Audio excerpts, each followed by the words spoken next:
कभी ऐसा होता है बच्चा जमीन पर बैठ जाता है, रोने लगता है, चिल्लाता है, कभी चीजें फेंक देता है। पेरेंट्स परेशान होकर कहते हैं ये क्या नाटक है, इतनी बड़ी जिद जानबूझकर सबके सामने करता है। लेकिन आज हम टैंट्रम को बच्चे की नज़र से समझने की कोशिश करेंगे, क्योंकि टैंट्रम नाटक नहीं होता, वो एक मैसेज होता है। सबसे पहले टैंट्रम को गलत समझना बंद करें। टैंट्रम का मतलब ये नहीं कि बच्चा बदतमीज़ है, बच्चा जानबूझकर शर्मिंदा कर रहा है, बच्चा कंट्रोल लेना चाहता है। असल में टैंट्रम तब होता है जब बच्चा खुद पर कंट्रोल खो देता है। उस समय बच्चा आपसे नहीं लड़ रहा होता, वो अपने अंदर की हालत से जूझ रहा होता है। एक आम सिचुएशन सोचिए, मॉल में बच्चा खिलौना देखता है, आप मना कर देते हैं। पहले वो पूछता है, फिर आवाज़ ऊंची होती है, फिर रोना, फिर ज़मीन पर बैठ जाना। आपको लगता है अगर अभी नहीं रोका तो आदत पड़ जाएगी। लेकिन उस पल बच्चे के दिमाग में क्या चल रहा होता है? टैंट्रम क्यों होता है? टैंट्रम तब होता है जब बच्चे के अंदर बहुत ज़्यादा चाहत होती है, फ्रस्ट्रेशन बढ़ जाता है, थकान होती है, भूख होती है, या अचानक नो सुनना पड़ता है और उसके पास इन फीलिंग्स को संभालने का कोई तरीका नहीं होता।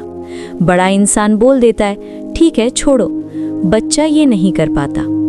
टैंट्रम के दौरान बच्चा क्या महसूस करता है? उस समय बच्चा सोच नहीं पाता, सुन नहीं पाता, समझ नहीं पाता। उसका दिमाग बस एक ही बात जानता है, अभी बहुत ज़्यादा हो गया है। इसलिए टैंट्रम के बीच में समझाना बेकार होता है। पेरेंट्स यहाँ अक्सर क्या गलती करते हैं? हम कहते हैं अभी उठो, सब देख रहे हैं, अगर चुप नहीं हुए तो। लेकिन टैंट्रम के दौरान बच्चा लॉजिक नहीं सुनता। उस समय डांट, धमकी, कंपैरिजन सब सिचुएशन को और बिगाड़ देते हैं। सॉल्यूशंस। टैंट्रम के समय क्या करें? सबसे पहले खुद को शांत करें। बच्चे का टैंट्रम पेरेंट्स के अंदर भी ट्रिगर पैदा करता है, लेकिन अगर आप घबरा गए तो बच्चा और ज़्यादा टूटेगा। धीमी आवाज़, कम शब्द, शांत बॉडी लैंग्वेज, यही पहला स्टेप है। बच्चे को सेफ महसूस कराइए। टैंट्रम के बीच में बच्चे को अकेला मत छोड़िए, पास रहें, धीरे से बोलें मैं यहीं हूँ, जब तैयार हो जाओ बात करेंगे। इतना ही काफ़ी होता है।